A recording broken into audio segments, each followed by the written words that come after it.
Hello and welcome back to Invisible Machines, a podcast produced in partnership with UX Magazine and OneReach AI.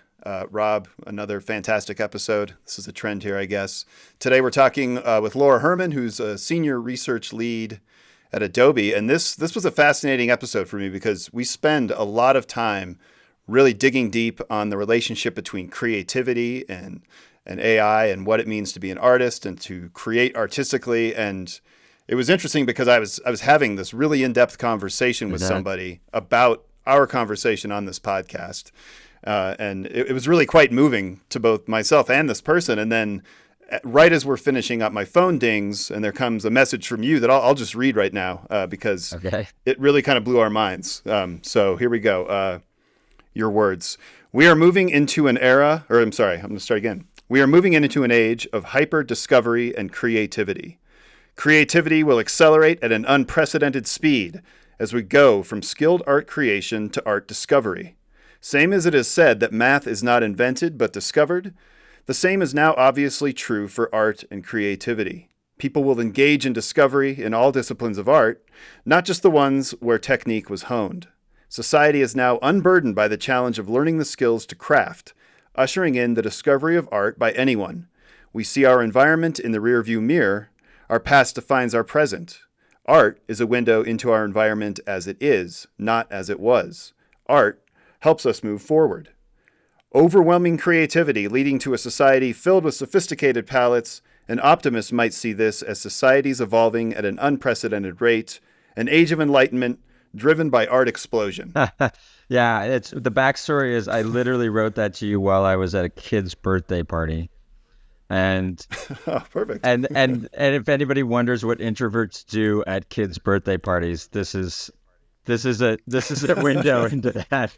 I love this conversation with Laura. She's a researcher researching how art is appreciated, which I think really connects into the whole McLuhan, version. Because media, I mean, it's super fascinating, and to research it, to take a researcher's perspective on what is it to appreciate art, how is it appreciated, what is art, and then to kind of join that with some of Don Norman's thoughts around design versus art and explore that with her.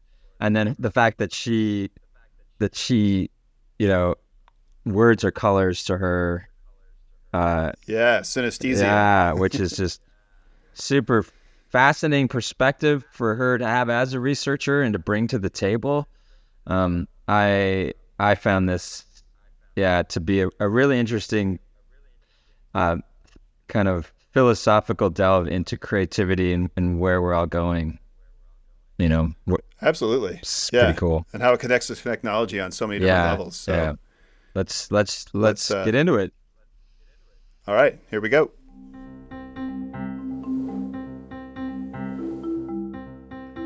All right, well, Laura, thank you so much for joining us. It's great to see you.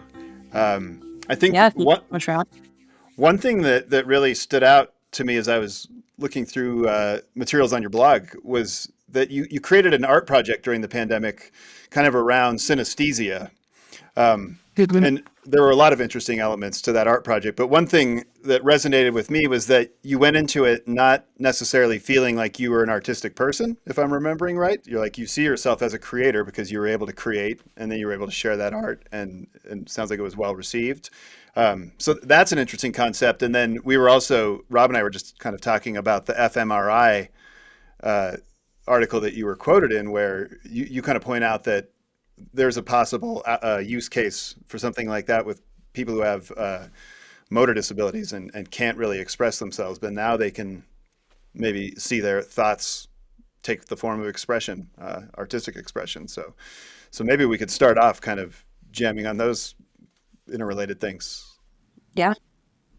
Yeah, that sounds great. I've been thinking a lot, actually, just even in the past couple of days, about how generative AI has this push and pull, right, where it unlocks so much more creativity for people who maybe don't have access or are physically incapable of creating using the sort of standardized tools that we've had for years. But on the same by the same token, because it lowers that barrier to entry, there's a lot more room for bad actors. There's also a lot more room for sort of like replacement of the sort of traditional creative roles, right? So there's these tensions that we're grappling with. On one hand, this like exciting unlock and democratization and access, but on the other hand, like the potential negative externalities of that. Trying to figure out how to balance those two, I think, will be a challenge we'll be grappling with for quite a while. But yes, in terms of the synesthesia artwork that you mentioned, well, first of all, I'm honored that you even looked at it, so thank you. But yes, it was one of those early pandemic projects that I think many of us had, where we found we had more time on our hands and suddenly felt like we could do things that we didn't previously give ourselves the permission to do. And I was experimenting with something that I've always been fascinated by, which is perception. And I think that I really identified for a long time as a researcher, and I still do, and I think that's still core to the primary way that I would introduce myself. But I've been a researcher of perception, and then specifically of like perception with and around and of artworks. But I was not someone who made those artworks. I enjoyed looking at them. I enjoyed thinking about looking at them. I enjoyed watching other people look at them, but I didn't necessarily make them myself. But that was sort of in tension with my own synesthetic experience, which most people immediately, when they hear you have synesthesia, say, oh, you must be an artist or a musician, because that's how so many previous synesthetes have identified. I was just like, I just can't make stuff. I just like looking at stuff and talking about it. But the interesting thing that I realized is that I could like leverage how my own brain worked to create something that other people could then experience a peek into my own mind, I guess. And that's something that I personally would want to do. Like one of the benefits of art for me is getting that lens into someone else's perception of the world. In that particular project, I sort of was almost inverting my natural synesthetic experience. So currently when I'm listening to you talk, each individual letter has a color, and the word has an overall color based on the combination of those letters. And that just happens naturally and fluently and automatically, and has been that way my whole life. But what I was trying to do in this art project was take colors that already existed, in this case from sort of forgotten, thrown away paintbrush palettes, and come up with words that got as close to that color as possible due to their combination of letters.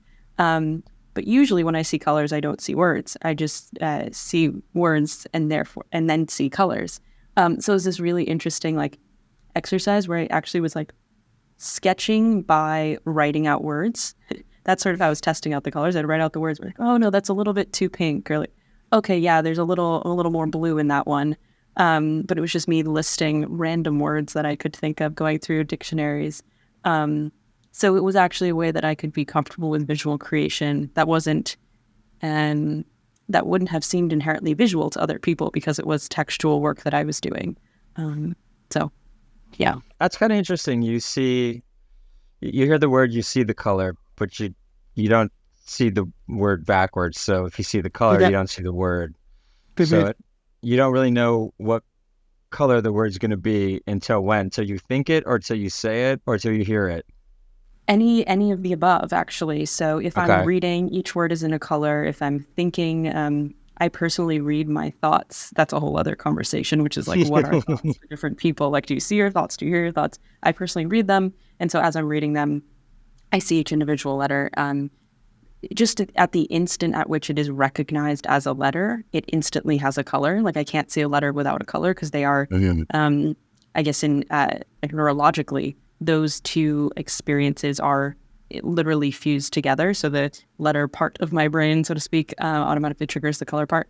So it doesn't matter whether it's written or spoken or thought. It's always just automatically there. Yeah. Hard to describe. It's a stupid question, but I can't help it. When you see the word that is a color, is it the same color as the word? Oh, great question. It is not. And it actually is really challenging for me. I don't know if you've ever done, they call them, I think, the Stroop test, where it will be color words. So like the word blue or the word purple written in the wrong color, and you have to try to read them out, and you start reading the word purple as yellow, and it just gets overwhelming. That is exactly what I would experience if a word is written in the wrong color, because I'm reading the word and I can see that it's written in red ink, for instance, but like to me it's purple. So there's this sort of conflict happening in real time. There's a interesting story actually once about where the color perception slightly by like a millisecond preceded the word perception or the letter perception. So I was a kid playing that game in the car when you're extremely bored on a long road trip, and the goal is to look for a word that starts with each letter of the alphabet in order. So first you have to see a word that starts with A, and then find the letter B, and then find the letter C as you're driving down the highway. And I think I was on the letter K, and I was trying to find the letter K, and I was like, oh, there it is, I got it. But it was actually a speed limit sign that said 40, but 4 and K are the same color in my mind. And so I saw the purple, and I assumed it was a K, but it was actually a 4. And at that moment, I realized like these two things are happening like sort of pre-attentionally, which is really fascinating. But yeah, that's interesting. Well, how do you? Sorry, Rob and I are going to hit you with all these silly questions. But when you're seeing the color, is it like you're seeing it in your mind, or is it affecting like your visual plane as well? Yeah, it's a great question. It's hard to describe perfectly, but there are two types of synesthetes in this regard. So some are projectors and some are associators. The projectors are literally projecting the color into the physical real world space. And the associators, it's like more in their mind's eye. I think that my experience would be more of an associator experience, but it is a very strong visual experience where I feel like I'm seeing it, but I'm seeing it in my mind, almost photographically. So I kind of describe it as two layers where I see the colors that the word really is, but then I see my colors like layered on top of it, almost. Interesting. My colors being... they're your colors, yeah. I don't know. You have your own colors because they're your words. Yeah. I only have one more synesthesia related question, but I have tinnitus fairly severely in this ear, and is it all like it's just kind of always there, and I'm kind of tune it out? Is it something that you is kind of a present distraction? Can it be distracting, or is it something that you are able to kind of tune out, or is it like enhance your experiences? Yeah, it's interesting. I don't know what your experience was of like if it was if you've always had it or if it was like this like onset. For me, because I've always had synesthesia, I haven't really tuned it in or tuned it out. It's just like this is a fact of life, and I had to learn to realize that other people don't experience this. But because it is a fact of life, I think there are definitely a lot of situations where I am not attuned to it. Like, you know, when I'm speaking every single day, thinking every single day, all day long, I'm not like, oh, look at that color, right? It's just like you don't think about the individual letters you're saying, right? You are just saying words and trying to communicate ideas and all of that. But there have definitely been times where it's been distracting. And I think when I was younger, especially, I needed to sort of like learn to deal sometimes where there would be a bunch of color stimulation, like it's just another layer of input.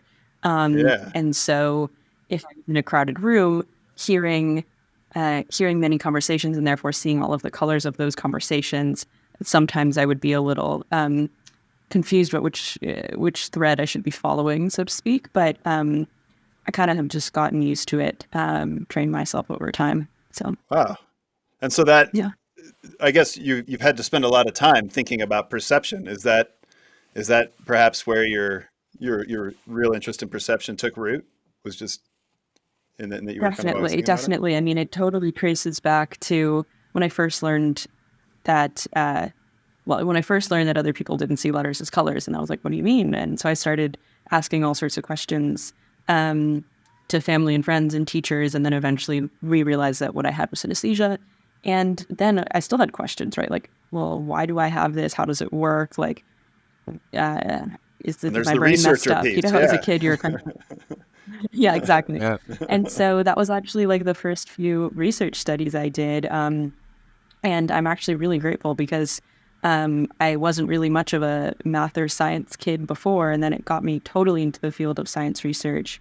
I ended up working in a vision science lab while I was in high school, and my project was around synesthesia.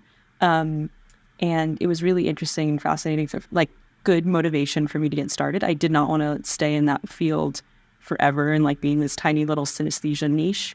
Also partially because synesthesia is, it's fun and interesting, but for the most part, it doesn't have extremely negative implications. There's some exciting opportunities when the neurological underpinnings of synesthesia are sometimes linked to similar situations with like epilepsy and autism. So if you understand how some of those neurological functions are implicated, you can learn things about other, I guess, I don't know what the right word is, but other neurological conditions that are useful. But I didn't want to just be doing this like fun, interesting research. I wanted to do something like a little bit more impact. So eventually I broadened my scope from synesthesia. But that is definitely what started my interest in perception, was just realizing, oh my gosh, if I see the world so differently from everyone else, how are all these other people seeing the world differently from each other? And just it really hits you over the head that like perception is not veridical. It's what they teach you in every perception science class. You're like, yeah, every one of us is seeing the world in a different way. So, I can't help but like my brain's echoing here with like McLuhanism stuff. The concept that art is a combination, a combined co-creation of the artist and the viewer, and so some portion is done by the artist, some portion is completed by the viewer, depending how high fidelity or low fidelity it is. And so all art is only half done or some portion done and then completed. And then you come across somebody in your position where it just becomes so clear that what you see is to complete that art is going to be so different from what I see. And so therefore, we're both looking at the same art, but we see something completely different. And that obviously gets into other areas of like arguing about whether it's nice or not nice, ugly or you're like, well, we're both seeing different things, so we're arguing about different things. It's interesting. I've been really influenced, I guess, by like Gombrich's The Beholder's Share, right? Like, what is this share? And it's exactly what you're saying, this like the share of work or not work, maybe the share of creation or perceptual experience that the viewer of an artwork takes on, and how that then shapes the piece, both for themselves, but also as an independent entity. And it's interesting because I totally like completely believed that for a long time, and it was sort of core to how I perceived the perception of artworks. But I've definitely talked to some artists who say, no, like, I'm not a commercial artist. I'm not making stuff just so it can be seen. I'm making this artwork because I have no choice other than to make it, and I'm making it to unleash my own creativity, and that it's not solely with the intention of being viewed by someone else. And even if no one else viewed it, it would still be artwork. Right. It's like an interesting, it's an interesting and very valid, I think, pushback against that, like sort of beholder's share question. And like now I'm starting to think a lot about intentionality and the role of the artist's intentionality in the creation of a piece and then the subsequent perception of that created piece. And naturally, when I look at a piece of artwork, and probably you as well, you think about what was the artist trying to convey, or how did they do this? It can be like just physical intentionality. It could be conceptual intentionality. And the interesting part now is like with these new technologies, shifting the visibility of intentionality. and shifting how that intentionality is brought to bear on the ultimate artwork. There's just so much to think about in that space. Yeah. It's funny too, thinking about like music and movies in particular, and maybe it's more in that focused time of adolescence. But I feel like people come to define themselves around certain works of art that they internalize at this like really high degree, like the songs that capture your heartbreak or your triumph or whatever, and then the movies that sort of represent who you think you might want to be. So there's also this element of I don't know if that's completing the art or it's kind of internalizing the art and transmuting it into something else, into a persona, a personality that you share with the world. Yeah, it's interesting because then how much like ownership do you have over that yourself, right? Like if it becomes a part of the fabric of your personality, there's actually this really interesting tension where like the artist created this to convey something, you've taken that and made it your own. And some artists would be very excited about that, right? Like that means I'm really like impacting my audience. But then other people would be like, hey, that's my work. I don't want someone potentially who I disagree with. Like you can imagine, someone that they maybe wouldn't want internalizing and using their artwork, doing that. And suddenly they're associated with these ideas that they don't follow. It's just really interesting question of like the bounds of ownership and influence for an artist and then their subsequent artwork too.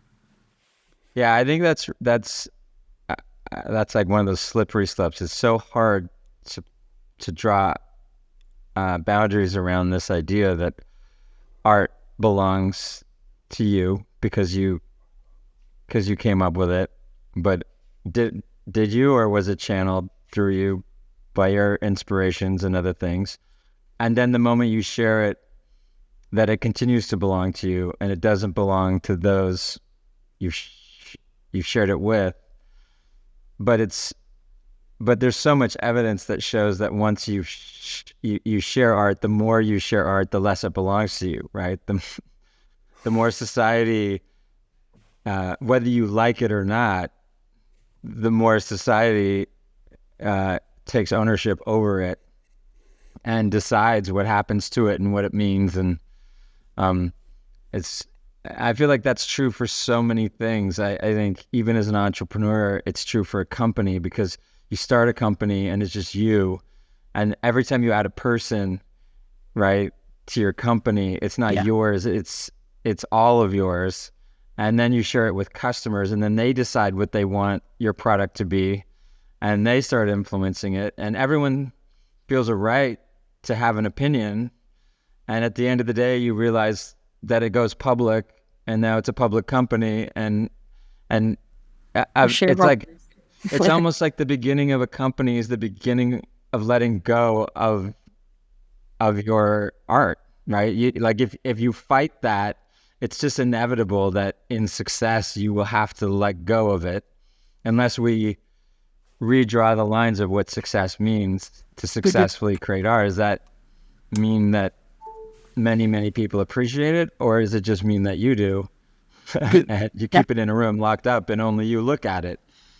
Exactly. It's totally like the metrics of success determine everything. I guess in this case, like if the success is having a public company with high stock price, then keeping something locked up in your room is not success. If it is about having space to visually experiment, then maybe you can just keep it locked up in your room. But going to what you were saying, Rob, about the opening up a company or a product to not only other employees but also to users or customers. I think that's that should be the goal, right? Like in my personal view, and I realize that that's not everyone's goal, but the more people that you have feeling invested in the workings of and display of and experience of the product, hopefully the more useful and powerful and impactful that thing will be. And I as someone with a UX background, I strongly believe that, and that's my day job is trying to make sure that those users' voices are incorporated into. Yeah, UX is like the opposite. It's like the idea of accelerating giving it away. You're trying to you're trying to do it on purpose and as fast as you can, right? Exactly. And so, yeah, it's very tough because is creating a product art, right?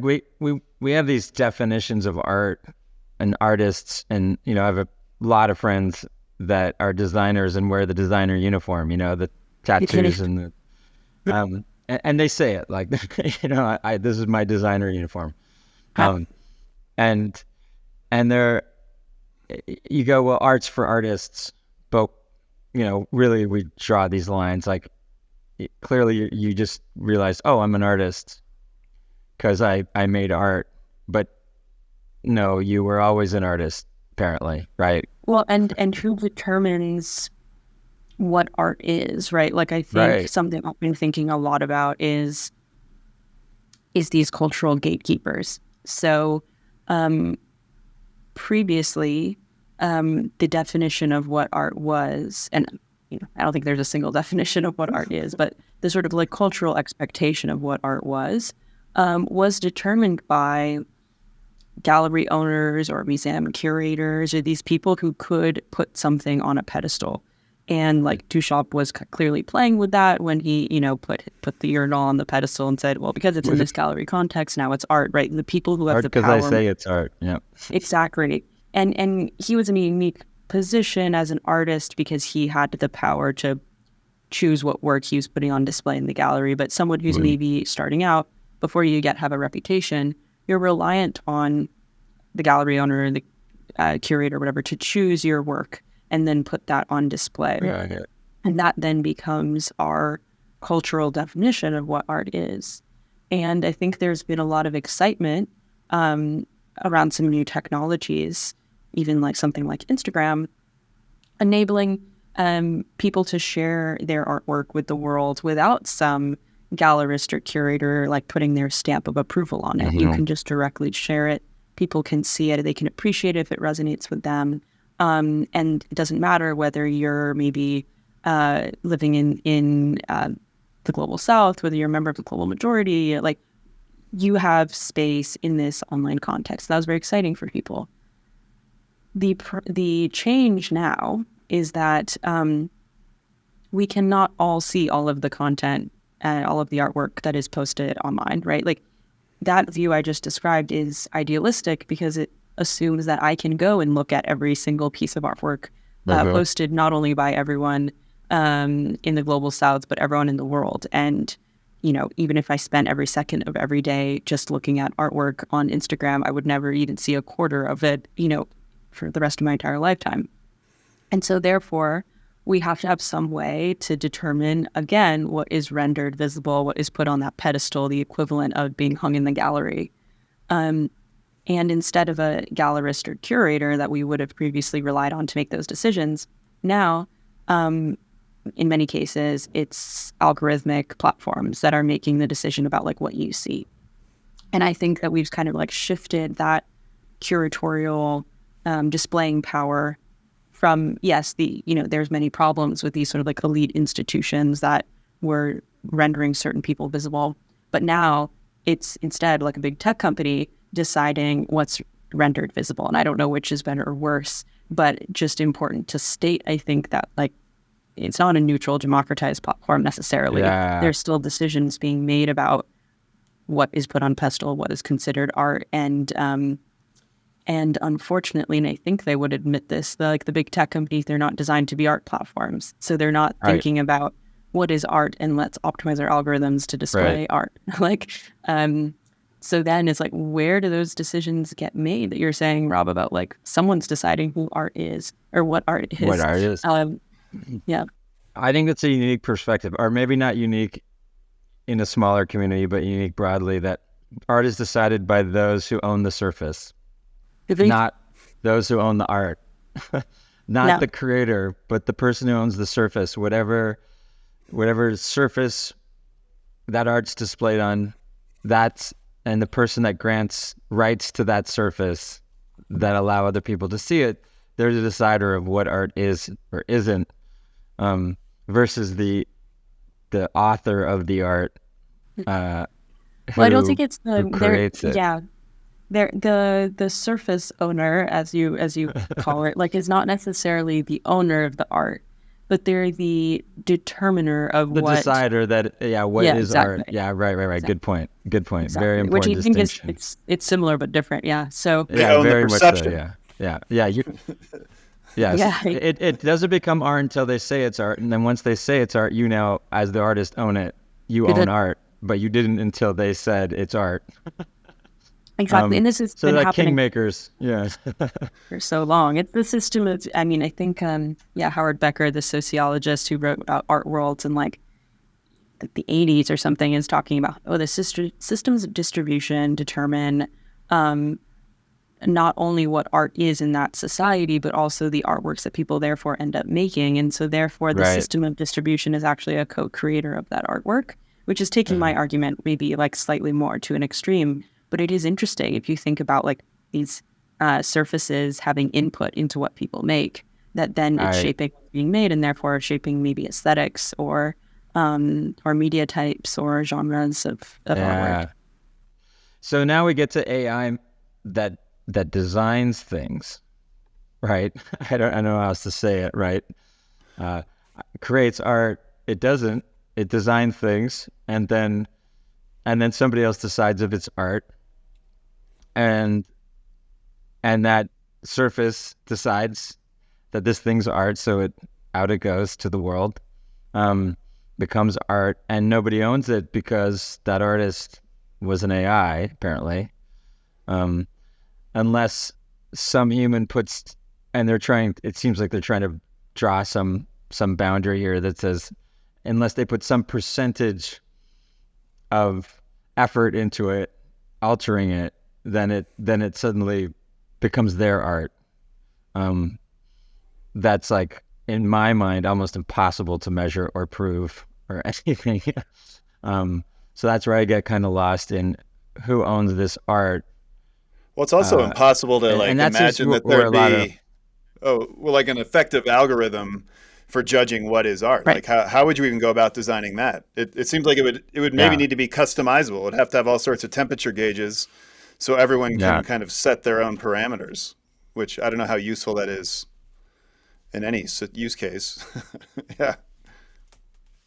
I think it's really interesting to think about those questions, because there's this sense that we're like, we'll just create an AI that does that sorts it according to creativity then, or sorts it according to art. It's like, well, we've been doing research for hundreds of years to try to figure out like what art even is. Like, we don't even have a written definition, let alone a definition that we could like translate into a quantifiable metrics, which I can imagine would be just complete mayhem into trying to like first define art, like, good luck, and then take that definition and say, can we boil down into these 3 variables that relate to each other in this way, and you can just sort things accordingly. I mean, I'm sure many people would say, first of all, that that's impossible, but second of all, even if it was possible, that would almost eliminate the entire beauty and like sort of the subjective art experience, which is again inherently subjective. We're trying to like objectify these things that are not, it's not possible to objectify. And I can say this because I personally, at one point, was one of those people. I was a very naive, like first year PhD student coming in, and I was like, everyone's talking about, creativity and technology. And in order to make creative technology, we need to understand what creativity is, come up with a framework for that can then be measured in the context of technology. Then we can optimize the technology for creativity, like pretty straightforward. And then obviously my first term, it was just immediately like, you realize that we don't know what creativity is, and also that we could never measure it, right? So I don't know how you're going to do any of this, which was an extremely important learning experience for me. And so I'm like trying to pass that on to other people who hopefully will also give up on their dreams of quantifying creativity, because I think that would actually be a huge mistake. So Yeah.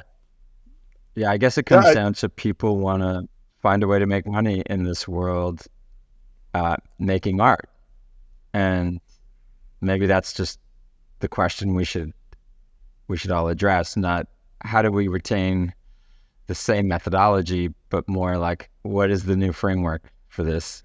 And how can people continue to make money making art? But more importantly, like, how can we even add more people to the pot so that more people can make money making art? Because I think, like, those folks that get paid to copy from one spreadsheet to another spreadsheet 1,000 times a day, that hate their jobs would love to make art and get paid, yeah. instead of that.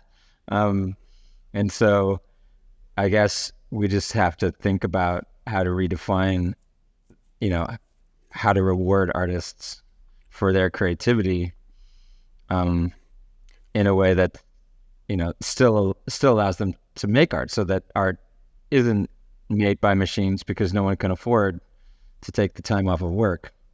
But Right, I I think think there's that's also an issue that's like, if the machines can make art, then they can do your work. So then you're not taking time off of work. What are you taking time off of to make art? Or are we just all making art? And it's so interesting. I saw some like meme or something that was saying like, we have now made AI that can make art, but we still don't have a robot that does our laundry for us. Like, can we focus on like the things that we don't want to do? Like, Right. we actually want to make art. Like that, can we not? Yeah. And I just thought it You was fold funny the because clothes. yeah, like exactly. Like, can you fold the clothes so I can make art versus making art? So then I have more time to fold my clothes, or so. It just seems Yeah. inverted. But yeah. yeah, That's, the worry that I think, sorry, Josh, the worry that I think has come up recently is like, yes, we want more people to be able to be empowered to make art for sure.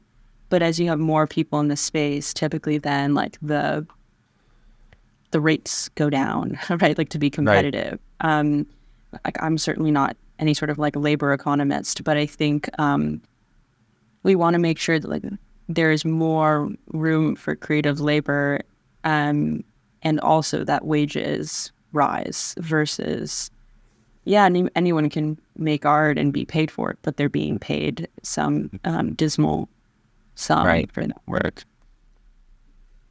yeah, it's never Yeah. been easy to make it as an artist. Cool. And it's concerning, I guess, to see generative AI encroaching on that in some ways. But then there is also this possibility that maybe it's not that everyone gets paid for their art, but that we find ways of making money or earning an income or providing for our loved ones that give us way more time to be creative. And whether that's, painting or writing music or whatever, like the options there. And then there's also the element we kind of alluded to earlier, where now we have tools so that people that would cringe if you suggested that they might make art now maybe feel empowered to, wait, yeah, I think I could express myself this way or that using these tools and getting into it. Exactly. And I think it shifts the role of the person creating needs different skills, right? So like maybe that person may have been me actually, like cringing if I needed to make art. It's like, oh, I'm such a bad drawer, right? But it's like, maybe I don't need to draw anymore. And what I need to do is to be able to have ideas and have like imagine things. And I also maybe need to be able to curate. I need to go through like an array of options and choose which ones I want to select and how I want to lay those out. And I maybe there's other tasks that or like skills that I would need to have, but those skills are not the physical generation skill, but yet they're still artistic and creative skills. Just different parts of that creative workflow are coming to the surface, which, might be unlocking for some, right? Like if I have a lot of great ideas, but I can't draw, then that's great. But maybe for the person who, it wants to just copy from reality and just like draw what's in front of them. Maybe that's less ideal. So it's like a rejiggering of the creative workflow in a way. Yeah, we were talking to Seth Godin recently in one of our prior podcasts, and he kind of brought up a really good point, which is a lot of us, I was sort of posing the question, because art is about fresh, right? It's about uniqueness, and he talks about purple cows, and if you're familiar with that, it's the whole like, you're on a long road trip and you're always passing cows. All of a sudden a farmer paints his cow purple and everyone's talking about it. And I asked him, like, could AI create purple cows, right? Because it's always sort of generating stuff it's seen. And his point, which I agree with, it was that, yeah, it can, but it doesn't know when it has. And it's going to create a lot of really dumb ideas. And people still have to curate it, as you said. And good taste still has to. So now, instead of, authoring it, we're curating and we're finding what are these, let's say, mutations or these like unique things that we think matter. And that's art, right? Exactly. And that goes back to what we were talking about at the beginning of the intentionality, right? Like the purple cow is like funny and interesting and cool because, someone like painted their cow purple. And that, is fun and great. But I don't know if you've seen that example. This was like in the early days of when DALL-E 2 first came out. And if you put like salmon in a river, it shows you like fillets of salmon. It's like, and it's funny because it doesn't get it. And like that, it's someone the other day was saying it's funny because we're laughing at a product failure. And like how many times as like a UX person do we see users laughing when the product totally crashes on them? Like it's actually a bit more enjoyable when things fail these days. But I think like that salmon thing is like, it's interesting and it has like a short-term little like haha, but the intentionality of the human making an active choice, it still seems more worthwhile and more valuable. And that is where the human is the curator of like all different pieces coming out of these different systems. I'm writing a short piece with an AI artist named Memo Atkin. I don't know if you've seen his work. It's really wonderful. And he's talking explicitly about this, saying how like, as an artist, I no longer need to physically generate. Those skills are not what are valuable for me anymore. Instead, it is about the imagination and it is about the curation. And that's where, drawing is the long division of yesteryear, right? Like before we all came to be totally reliant on calculators. But he, of course, still views himself as an artist, and like what he's producing is artwork. It's just that the skills that he would probably want to optimize for in an art school curriculum might be more curatorial ones than they are generation ones.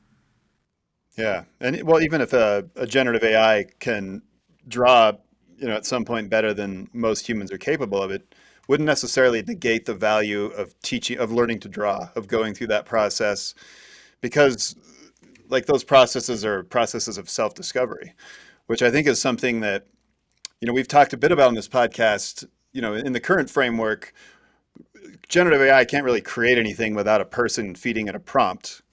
But, I suppose it could get to a point where there is a generative AI that's somehow prompting itself and just creating stuff all the time. And even if it created something that checks certain boxes for being magnificent, it feels like the core element would be missing, because the core element of the art and the way we've been talking about it is that it affords an opportunity for two people to connect who aren't even in the same room. They're connecting through this experience that's been, brought to bear in the form of painting or whatever else. So there is this missing piece that it feels like there will always be a hole, no matter how sophisticated these systems get. Yeah. No, I think that that aspect of humanity is really interesting and important. I just did a large scale survey with a collaborator of mine, Katerina Marizzi, and what we were looking at was the role of embodiment in perceptions of creativity.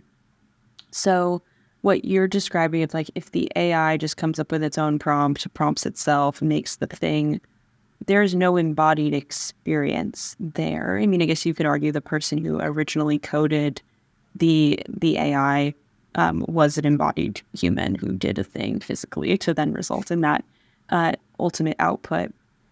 But there's been a lot of research that shows how when we're looking at artwork, we care about the embodied experience that went into creating that artwork. And even in my own work, I've seen people value pieces where you can see visible brushstrokes much more than a piece that was made digitally where there's no trace of the human embodiment. And so what we were curious about in this study was, what if you showed the embodiment behind, say, like a generative artwork, where you showed someone coding the algorithm, you showed someone typing in the prompt and then choosing from the options of the prompt, and then potentially like going through the process of maybe Bob Ross for printing AI. Yeah, exactly. It was actually really interesting because, and there's been so many studies, and you've probably seen them, where if you put an AI generated image and a human made image in front of someone, they'll always say that human made image is more creative, more valuable, more everything, because we as humans, care about that. But suddenly, when you showed the human process behind the generative work, people valued those two outputs equally.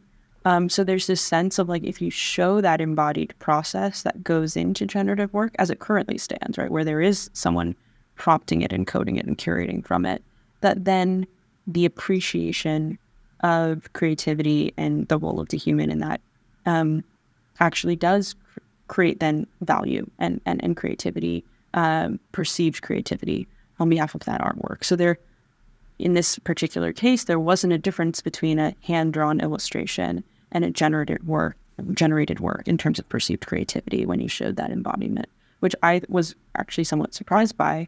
But it's really interesting when you think about the future of perception of generated works. Yeah. Yeah, and it seems like there's going to be so much more content coming our way. I'm trying to remember I was watching a webinar, and someone was describing, I believe they were calling it Megafeed, and it was this idea they had about kind of a future state where generative AI, it's so cheap and easy to create that whether you want it or not, you're just getting a constant stream of like, here's a movie starring you. Yep. And, here you're having that conversation on a fishing boat you never got to have with your dad. Okay. And I mean, that is kind of a frightening thought, but for me, it's hard to imagine that something like that would be as impactful as like we were talking about earlier, like hearing the right song at the right time in your life in the right moment and developing an emotional bond to it, as opposed to just being force-fed, kind of like these cinematic memories. Yeah, cinematic memories. I love that. I do think it's interesting when you're talking about these. I mean, I've been thinking less about it being personalized for you, like the movie starring you and like you on that fishing boat, but more just about we're already being fed content based on the machine's perceptions of our tastes and our interests, right? Like the For You page on TikTok, the Explore page on Instagram, or even just the feed on Instagram, right? Like it says, you like this, I'm showing you this. There's like a bi-directional thing going on there where people then perceive that as their taste, whether or not it actually is. Like that's a whole other conversation to have. That's already happening. At the same time, what's already happening is AI is generating content according to certain specifications. You can imagine those two paths converging and resulting in AI generated content that is optimized and like generated in real time according to your tastes and your interests. And then cutting the human creator out of the loop entirely. There's a lot of reasons why I, hope that doesn't happen. Yeah, and like you said, Josh, hopefully there's a sense that like what I am seeing, like what I want to consume. I want to consume because there's a human behind it. And like, hopefully I would know that there wasn't a human behind that and then choose not to invest so much time in that space. But if you think about like the motivating economic factors and the ability to like create something hyper personalized that captures your attention, and with just in time product placement and advertisements, the business case for that sort of possibility is quite strong. Yeah. And it is, some version of that is not impossible. So I think also when you think about the concept of usually often art's part of another experience, like it's embedded, right? It's like this nested thing, like Pantone colors, right? That's an art, and then people use them to create art, and then that art sits in a room that's been designed by an interior decorator, and that art piece is just one of a total experience that then is, in some sort of, wedding venue, and there's a wedding planner, and it just keeps going up this chain, and you're like each one an artist creating an experience at the end of the day. Like as you kind of go down from moment to moment and you say, what do all these things have in common? It's that ultimately it's trying to create an experience for someone else, and for other people. And that's kind of at the heart of, I guess, experience design. And this was something that we were talking about with Don Norman just recently, where he makes this strong distinction between artists and designers, and he's like, artists make stuff for themselves and designers make stuff for other people. Right. What do you think of that as a perception? Well, it's interesting. It sort of goes back to what I was saying at the beginning when you were implying like art is made for other people to perceive it and that beholders share. Like that resonates with me personally, as either an artist or a non-artist, however I guess should or shouldn't identify. But what I've heard from many artists is more in line with what I guess he was saying, right? Where, no, I'm making this artwork for myself, and because I have no other choice than to put these ideas to paper, and it's not about someone else seeing it. I think that going forward into the future, there's convergence potentially between art and design. Two things caused me to think of this. One is this whole idea of content creation. I'm always struggling, and you've probably heard me even in this conversation, like toggle between talking about content and about art, and the boundaries between those two being very blurry. Like we're talking about Instagram as a platform that displays art, but it's certainly a platform that displays content. But like content maybe is the macro space that art exists within. I'm sure some artists would take issue with that, right? So then is it art and content are separate, or content is part of art? Like those boundaries are extremely blurry. And I think you can imagine designers designing content, artists making artwork, and those two borders somehow fusing together. And then the other issue or like thing that this causes me to think about is this idea of like the UX of art.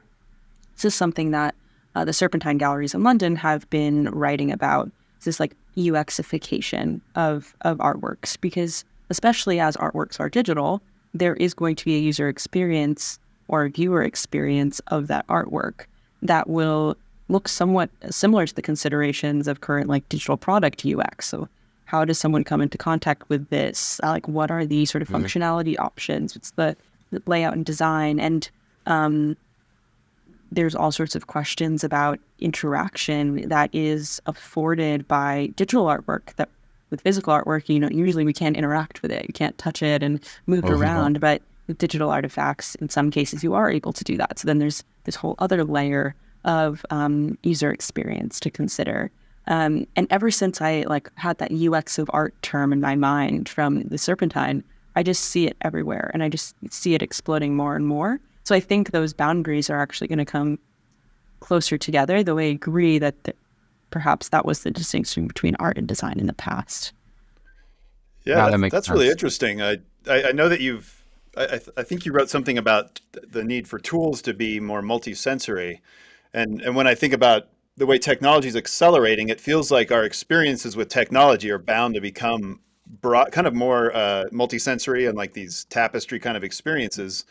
And in a setting like that, where there will be more content, setting aside whether or not everyone would agree that some of it's art and some of it's not, it's going to be part of a rich experience that will have to be designed on certain levels. So like you're saying, in that scenario, art and design are sort of collaborators, right?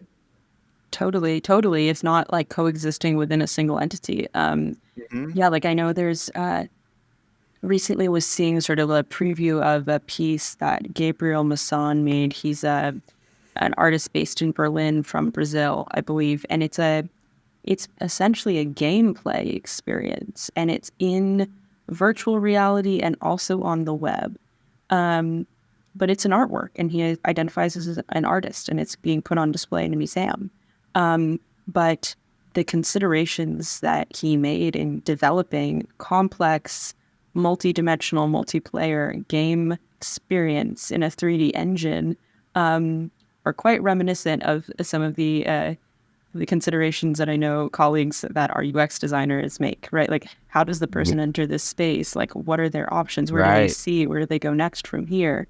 And so exactly, as you're saying, Josh, as the artworks themselves become more immersive and they are inherently more multisensory, at the same time as the platforms and surfaces themselves are becoming more multisensory, right? Like we've gone from the static, like square box of Instagram to this like immersive full screen experience of sound and video on TikTok. Like that continuum just projects into more and more immersive experiences that are more and more multisensory.